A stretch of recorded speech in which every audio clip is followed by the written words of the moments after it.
Today we are going to start the sample paper of Oswal. I am starting with the sample paper 1. और अभी सबसे पहले start करते हैं basic का सैम्पल पेपर. इसमें फर्स्ट जो सैम्पल पेपर है वो हमें दिया हुआ है, जो सीबीएसई ने लॉन्च किया था 9 अक्टूबर को, वो सैम्पल पेपर इसमें दिया हुआ है और लिखा हुआ है ऊपर mathematics basic sample paper 2021 issued by board on 9 अक्टूबर. तो ये 9 अक्टूबर को जो लॉन्च किया था उन्होंने पेपर, वो वाला सैम्पल पेपर दे रखा है. साथ में आपको कुछ जनरल इंस्ट्रक्शंस दे रखे हैं. इस बार हमारा पेपर का पैटर्न थोड़ा सा चेंज है, तो एक बार वो डिस्कस कर लेते हैं. 2 टाइप के हमारे पास क्वेश्चन होंगे. 2 टाइप होगा हमारा, part A and part B. हमारा जो पेपर है वो 2 पार्ट में डिवाइडेड होगा, पार्ट ए और पार्ट बी में. पार्ट ए में हमारे पास 2 सेक्शन होंगे, सेक्शन 1 और सेक्शन 2. ये हो गया सेक्शन 1 और यहाँ आ गया सेक्शन 2. पार्ट बी में कोई सेक्शन नहीं होंगे.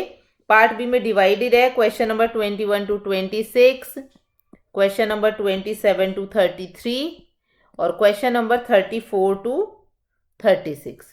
ठीक है, 21 to 26 है 2 मार्क्स, 27 to 33 है 3 मार्क्स और 34 to 36 है 5 मार्क्स. ये भी इस बार चेंज हुआ है. हमारे पास 5 मार्कर क्वेश्चन आए हैं. पहले 4 मार्क्स का ही होता था, 5 मार्क्स के नहीं होते थे. ठीक है, अब आ जाते हैं उसके बाद सेक्शन 1 में क्या बोला है. सेक्शन 1 में हमारे पास क्या होगा, 16 क्वेश्चंस होंगे, ईच 1 मार्क. ठीक है. सेक्शन 2 में हमारे पास क्या है, केस स्टडी क्वेश्चंस. ये ध्यान रखना है, केस स्टडी क्वेश्चन, कोई भी केस स्टडी गिवन होगी और आपके मैथमेटिक्स के जो भी टॉपिक्स हैं उनके बेसिस पे उनके आंसर देने हैं. यहाँ भी अगर आप इनको टोटल काउंट करोगे तो 16 मार्क्स हमारे बनते हैं यहाँ पे. ठीक है, एक एमसीक्यू, ये होंगे एमसीक्यू टाइप के. इसमें एक एमसीक्यू 1 मार्क का है. तो ये हमारा पैटर्न इस तरह से बनता है कुछ. तो टोटल 16 और 16 32 तो बनते हैं 1 मार्क के, फिर 2 मार्क, 3 मार्क और 5 मार्क. तो ऐसे हमारा टोटल कितने मार्क्स का बन जाता है, 80 मार्क्स का हमारा पेपर बनता है. ये मार्किंग स्कीम वगैरह मैंने ऑलरेडी डाल भी रखी है, तो आप देख सकते हो. अब आ जाते हैं क्वेश्चन नंबर 1 पे. सबसे पहले स्टार्ट करते हैं पार्ट 1, पार्ट ए. ठीक है, सबसे पहले पार्ट ए स्टार्ट करते हैं, फिर पार्ट बी पे आएंगे. पार्ट ए में जो हमारे पास सेक्शन 1 दे रखा है, ऐसे कुछ लिखा होगा एग्जाम में आपके पास. अब आते हैं क्वेश्चन नंबर 1. एक चीज इंपॉर्टेंट जो आपको ध्यान रखनी है एग्जाम में, जो क्वेश्चन नंबरिंग आपके क्वेश्चन पेपर में है वही आपको लिखनी है. अगर रिपीट भी हो रहा है तो भी आपको वही लिखना है. जैसे सपोज क्वेश्चन नंबर 2 2 बार आ गया, तो आप कैसे लिखोगे, तो 2A करके और 2B करके लिख देना, बट 2 होना चाहिए. अपनी मर्जी से उसको 3 नहीं करना है. जो नंबरिंग जैसे दी है वैसे ही आपको करना है, अपनी मर्जी से कुछ चेंज नहीं करना है. अब फर्स्ट क्वेश्चन हमारे पास आता है, express 156 as the product of primes. ठीक है, इजी क्वेश्चन है बिल्कुल, बट इजी क्वेश्चन है, साथ में 1 मार्क का है. तो आपको इतना जल्दी सॉल्व करना है कि 1 मिनट से पहले खत्म हो जाए आपका क्वेश्चन. ठीक है, अब 156 को कैसे प्राइम में हम सॉल्व करेंगे, आपकी मर्जी है. आपको जैसे इजी लगता है आप वैसे करो. मेरे हिसाब से ये वाला मेथड कन्वीनियंट रहता है. सबसे बेसिक से शुरू करो, 2 से. तब 2 से स्टार्ट किया तो 2 7 ज़ा 14, 2 8 ज़ा 16. अगेन 2 से, 2 3 ज़ा 6, 9, 3 से 13 और 13 से 1. हो गया क्लियर. तो फिर आपको ऐसे लिखना है 156 equals to 2 into 2 into 3 into 13. 2 को लिखना है 2 स्क्वायर इंटू 3 इंटू 13. तो ये हमारा जो परफेक्ट वे है कि प्रोडक्ट ऑफ प्राइम्स में लिखना है. आपको 2 स्क्वायर करके छोड़ना है, यहाँ पे नहीं छोड़ना है. This is the perfect answer. अगर ऐसे करोगे तो आपको कंप्लीट 1 मार्क मिलेगा. फिर आते हैं सेकेंड क्वेश्चन पे. क्वेश्चन नंबर 2 में हमें बोला है, write a quadratic polynomial whose sum of zeros equals to 2 and product of zeros equals to -8. ठीक है, क्वाड्रेटिक फॉर्म करनी है, ऑब्वियसली वही हमारे सिलेबस में है. सम ऑफ जीरोज 2 दे रखा है और प्रोडक्ट दे रखा है -8. तो हमें पता है क्वाड्रेटिक पॉलिनोमियल होती क्या है. Quadratic polynomial is given by, ठीक है, आपको प्रॉपर फॉर्मूला लिखना है यहाँ पे, x² sum of zeros plus product of zeros. ये हमारा फॉर्मूला बन गया। अगर ये नहीं लिखोगे तो भी इसमें मार्क्स डिडक्ट हो जाएंगे, तो आपको फॉर्मूला लिखना है। सो एक्स स्क्वायर माइनस, यहाँ पे एक्स हो रह गया 2x प्लस माइनस 8, यानी कि x square minus 2x minus 8, this is the perfect answer. तो ये भी कितने मार्क्स का था? 1 मार्क्स का था। सेक्शन 1 जो है वो ईच 1 मार्क है। ठीक है, मैं बार बार नहीं लिख रही हूँ। अब आ जाते हैं क्वेश्चन नंबर 3 पे। क्वेश्चन नंबर 3 में बोला है given that HCF of 96404 equals to 4, find LCM। LCM आपको फाइंड करना है 96404, ये हमें फाइंड करना है। अब ये तो एक ही फॉर्मूला है, हमें अच्छे से पता है HCF, LCM और प्रोडक्ट ऑफ नंबर्स में। तो वहाँ से हमने लिखा HCF into LCM equals to product of 2 numbers, ये लिख दिया यहाँ पे। अब प्रोडक्ट ऑफ 2 नंबर्स में कौन से नंबर आएंगे? 96 इंटू 404, HCF है 4, LCM हमें नहीं पता, तो LCM क्या आएगा? 96 इंटू 404 अपॉन 4, यहाँ से कैंसिल आउट करके 101। आपको ये ध्यान रखना है, वो नंबर आपको कट करना है जो आपको लगता है कैलकुलेशन आपकी इजी बनाएगा। तो हमारा आंसर क्या आ गया? 9696। ठीक है, इसी के साथ और पार्ट में दे रखा है state the fundamental theorem of arithmetic. ये इंपॉर्टेंट क्वेश्चन बनता है बेटा सभी के लिए। थ्योरम ऑफ अरिथमेटिक, चाहे वो बेसिक वाले हों चाहे स्टैंडर्ड वाले हों, फंडामेंटल थ्योरम ऑफ अरिथमेटिक जो है वो आपको स्टेट करनी है, मतलब आपको पूरी डेफिनेशन लिखनी है। तो वो आपको अच्छे से लर्न होनी चाहिए। Every composite number can be expressed, कैसे एक्सप्रेस कर सकते हैं? प्राइम्स की फॉर्म में, as a product of primes and this factorization, जिसमें हम उसको एक्सप्रेस कर रहे हैं, is unique. Factorization is unique apart from the order in which factors occur। ठीक है, तो ये दोनों जैसे भी अकर करते हैं उस पर डिपेंड नहीं करता, वो यूनिक रहेगा। नेक्स्ट आता है हमारे पास question number 4। On comparing the ratios of coefficient find out whether the pair of equations x minus 2y equal to 0 and 3x plus 4y minus 20 equal to 0 is consistent और inconsistent। देखो formulas तो सभी के लिए important रहेंगे, ये बस difficulty level पे थोड़ा सा फ़र्क आ जाएगा, और 1 मार्कर क्वेश्चन में आई डोंट थिंक सो कुछ ज़्यादा फ़र्क रहेगा। अब यहाँ से कंपेयर करते हैं, कोफिशिएंट कितना है? 1, तो इसको लिख देते हैं सबसे पहले। ठीक है, A1, ये A1, B1, A2, B2 और ये C2, और यहाँ C1 है ही नहीं। A1 equals to 1, B1 equals to -2, C1 0, A2 equals to 3, B2 equals to 4 and C2 equals to -20। Compare करते हैं, A1 upon A2 equals to 1/3, B1 upon B2 equals to -2/4, that is -1/2। C1 C2 पे जाने की ज़रूरत नहीं है क्योंकि A1 A2 ही हमें दिख गया, इक्वल नहीं है। तो A1/A2 not equal to B1/B2 क्या होता है हमारे पास? Consistent. Therefore pair of equation is consistent, pair of equation is consistent. ठीक है, इनकंसिस्टेंट में तो नो सॉल्यूशन, कंसिस्टेंट में 1 सॉल्यूशन एंड मैनी सॉल्यूशन। तो ये कौन सा है हमारे पास? तो ये हमारा बनता है 1 सॉल्यूशन। तो मैं यहाँ पे लिख देती हूँ हैविंग 1 यूनिक सॉल्यूशन। ठीक है, इन केस क्वेश्चन में पूछ ले कि कंसिस्टेंट है और कौन से टाइप का है, तो वो आपको साथ में बता देना है। ठीक है, नेक्स्ट हमारे पास आता है question number 5। If A and B are co-prime, A and B are coprime then HCF of AB equals to. अब को प्राइम का मतलब ही क्या होता है कि इन दोनों में कुछ भी कॉमन नहीं है, और कुछ भी कॉमन नहीं होता है तो AB में क्या कॉमन आएगा, हाईएस्ट कॉमन फैक्टर क्या रहेगा, 1। तो यहाँ पे लिखेंगे since A and B are coprime, अगर को प्राइम है therefore they have only 1 as common factor. ठीक है, ये हमने बता दिया। Therefore HCF of AB will be 1। Simple सा है, 1 मार्क का क्वेश्चन है। ठीक है, तो ये आपको लिख देना था कि सिर्फ एक हमारे पास कॉमन फैक्टर होगा, इसलिए उनका HCF 1 होगा। नेक्स्ट आते हैं क्वेश्चन नंबर 6 की तरफ।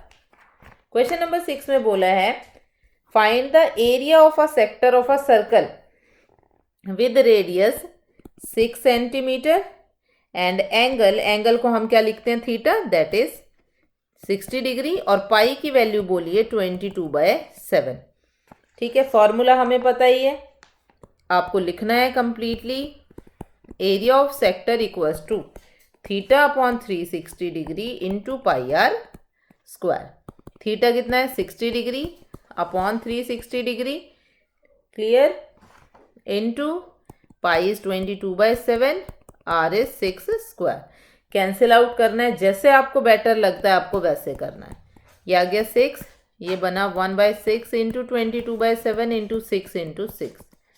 ठीक है, तो यहाँ से आया 132/7, और यहाँ से इसको डिवाइड करेंगे तो हमारे पास आएगा 18.86 सेंटीमीटर स्क्वायर। आपको कंप्लीट लिखना है, इसको डिवाइड करके भी 1 मार्कर क्वेश्चन है। जो हमारा 5 मार्कर क्वेश्चन आएगा उसमें आप यहाँ पे छोड़ सकते हो। ठीक है, ध्यान रखना है अच्छे से। Now the next one is, इसी का और पार्ट में हमें दे रखा है a horse tied with a pole with 28 metre long rope. तो रोप कितनी लॉन्ग है हमारे पास, तो रोप हो गई 28 metre. Find the perimeter of the field where the horse can graze. अब कितना ग्रेज कर सकता है, ऑब्वियसली जो हॉर्स है अगर यहाँ पे टाइड है, 28 मीटर लॉन्ग उसकी रोप है, तो वो ऐसे ही पार्ट में मूव कर सकता है सर्कुलर में। तो मतलब एक सर्कुलर पार्ट में मूव करेगा तो पेरीमीटर क्या होगा उसका, 2πr। तो ये चीज़ आपको बतानी है, तो यहाँ पे लिखेंगे horse can graze in the field. कौन से फील्ड में ग्रेज कर पाएगा, which is a circle of radius कितनी होगी, जितनी रोप होगी, इक्वल्स टू 28 मीटर। तो आर हो गया 28 मीटर हमारे पास। देयरफॉर रिक्वायर्ड पेरीमीटर, हमें पेरीमीटर फाइंड करना है, कितना हो जाएगा 2πr। पाई का कुछ नहीं बोला तो आप खुद से लिख सकते हो 22/7 इंटू 8 4। तो ये बना हमारे पास 176 सेंटीमीटर। यूनिट्स का बहुत ध्यान रखना है आपने, सेंटीमीटर है तो सेंटीमीटर लिखना है। इस क्वेश्चन में अगर आप यहाँ तक लिखते हो तो आपको हाफ मार्क मिल जाएगा, और यहाँ तक कर देते हो तो आपको हाफ मार्क मिल जाएगा। ठीक है, ध्यान रखना है अच्छे से। अगर आप फॉर्मूला तक लिख देते हो ये लाइंस प्लस फॉर्मूला तो हाफ मार्क मिल जाएगा, और हाफ मार्क सॉल्यूशन पार्ट का रहेगा। Now the next question is question number 7। Question number 7 में हमारे पास है इन द गिवन फिगर। अब पहले एक फिगर दे रखी है, इस तरह की कुछ फिगर है, देखो ट्राइंगल हमारे पास जिसमें ये DE साइड है, दिस इज AB, यहाँ पे भी 90 और यहाँ पे भी 90, ये दोनों 90 दे रखा है। ये हमें बोल रखा है, साथ में क्या बोला है, DE parallel to BC। So ये गिवन है, साथ में हमें दे रखा है angle ADE equals to 70 degree. यहाँ पे हमारे पास आया 70 डिग्री, साथ में angle BAC equals to 50 degree. हमें बताना क्या है, angle BCA equals to dash यानी कि क्वेश्चन मार्क। हमें ये बताना है कि इसका आंसर क्या रहेगा। अब आप देखो आपको क्या क्या दे रखा है, एंगल ADE ADE, ये वाला एंगल हमें दे रखा है 70 डिग्री। अच्छा, ये इन्होंने मार्क गलत बना दिया है, तो आपको ध्यान रखना है, यहाँ पे ऐसे मार्क नहीं बनाना, आपको ऐसे बना के 70 डिग्री। ठीक है, फिर है BAC, ये भी मार्क गलत बनाया 190 का, तो यहाँ से हमारे पास आएगा BAC इज 50 डिग्री। क्लियर हुआ? बस, और कुछ नहीं दे रखा। BCA पूछा है, BCA, ये एंगल हमें क्या करना है, फाइंड आउट करना है। ठीक है, अब आपको एक पैरेलल लाइन दिख रही है, तो पैरेलल लाइन दिखते ही हमारे माइंड में कौन सी थ्योरम आ जाएगी, थेल्स थ्योरम।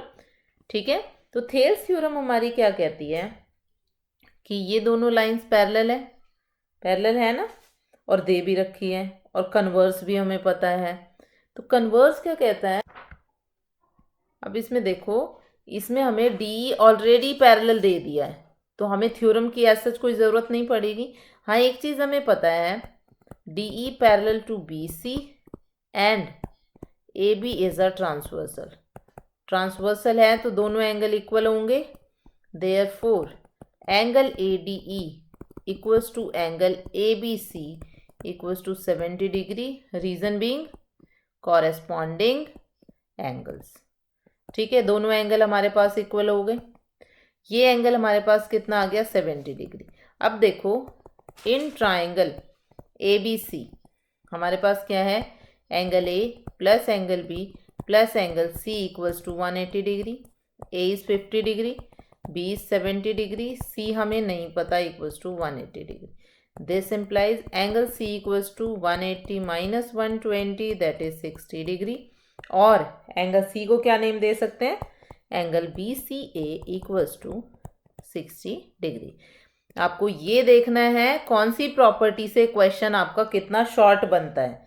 ठीक है, एक ही क्वेश्चन करने के बहुत मेथड रहेंगे, बट आपको ध्यान रखना है कि कौन सा मेथड हमारे लिए इजी है। फिर दे रखा है इसका और part, in the given figure, इसमें भी फिगर दे रखी है, ये हमारे पास फिगर है, naming is again same ABC, और यहाँ पे D ये गिवन है। साथ में बोला है AD equals to 2 centimetre, BD equals to 3 centimetre, AE equals to 3.5 centimetre, AC equals to 7 centimetre. Is DE parallel to BC, ये पूछा है।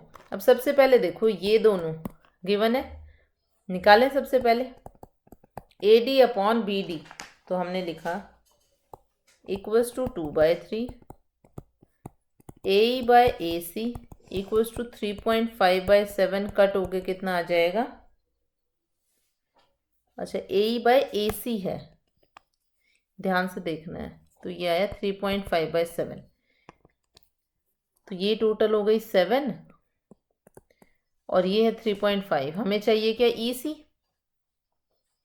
तो यहाँ से निकाल लेते हैं, AE upon EC equals to AE upon AC minus AE, ये बना 3.5/7 माइनस 3.5, इसकी ज़रूरत नहीं है यहाँ पे, ये नहीं लिखते हैं। ठीक है, यहाँ से 3.5 सब्ट्रैक्ट करके आया 3.5, कट होके आ गया 1, ये तो है 2/3, और ये हमारे पास आया AE बाय EC 1। दोनों रेशियो तो इक्वल नहीं है, तो कन्वर्स ऑफ थेल थ्योरम से पैरेलल नहीं होंगे। दिस इम्प्लाइज, लिखते हैं यहाँ पे, AD upon BD not equals to AE upon EC, hence क्या आएगा, by converse of Thales theorem DE is not parallel to BC।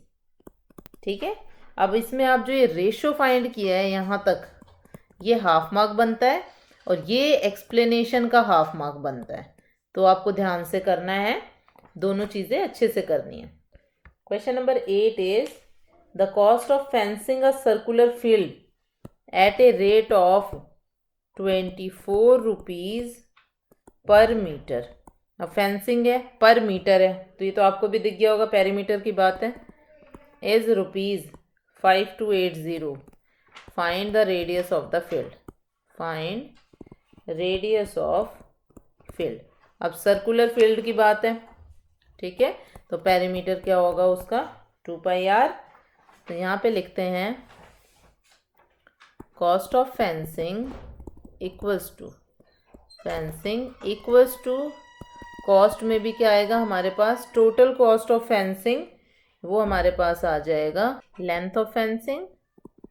So length of fencing into cost.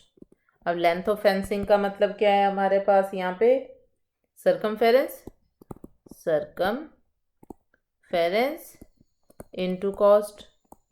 Circumference 2πr, cost है 24 cost per metre, तो ये हुआ 24 और total cost कितनी है 2580। सो 5280 यहाँ से आया, दिस इम्प्लाइज 5280 अपॉन 24 इंटू में 2π इक्वल्स टू r। अब 2π की भी वैल्यू पुट करनी है, 5280 अपॉन 24 इंटू 2, पाई कुछ बोला नहीं है तो 22 और यहाँ पे 7 इक्वल्स टू r। आपको जैसे कन्वीनियंट लगता है आप वैसे कट कर सकते हो इसको, वही हमारे पास आंसर आ जाएगा। तो यहाँ से हमारे पास r आएगा सॉल्व करके 35 मीटर।